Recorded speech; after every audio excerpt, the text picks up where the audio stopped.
What's going on YouTube? Welcome back to another video where I'm going to be breaking down a Fujifilm recipe that I recently posted to my TikTok and everyone just wants to know what it is.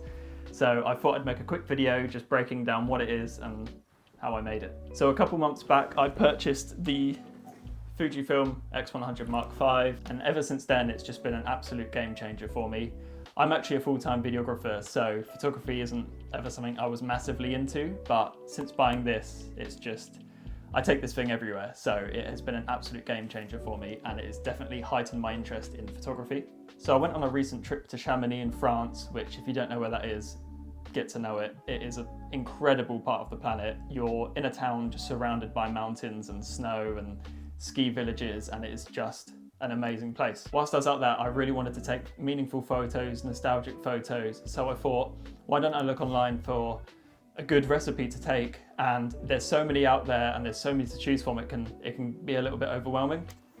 So I thought, why don't I find a couple of my favorite recipes and sort of merge them and create something of my own. So I tested out a few recipes before I went, tweaked a load of different things that I like. So I like warmth, I like softness, so I found some nice recipes and just altered them in slightly different ways that worked for me, and I felt this one worked so well. I'm going to post a load of photos from this trip at the end of this video so you can see the sort of tones and the sort of look that I got from this recipe, and you can see if you think that will work for you. I personally feel this recipe works for bright, clear days, and the reason I felt like it worked so well in the mountains was because the sky was so clear, the snow, the blues, the yellows, because we went there in autumn, it just all combined so well for this recipe. It doesn't work for everything, and if you are not so much into warm colours, then I would stay away from this recipe, or I would just reduce the warmth.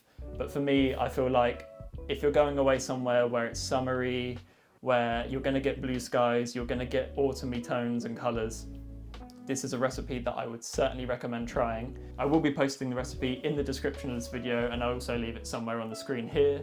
So I hope you've enjoyed this video. I am going to leave you with a slideshow of pictures that were taken on the trip to Chamonix, and you can let me know in the comments what you think. I would love to see pictures that you've taken using this recipe, so if you post them on TikTok or Instagram, just tag me and I'd love to see them, and I'd love to leave a little comment about it. I hope you've enjoyed this video, and I will leave you with a little slideshow.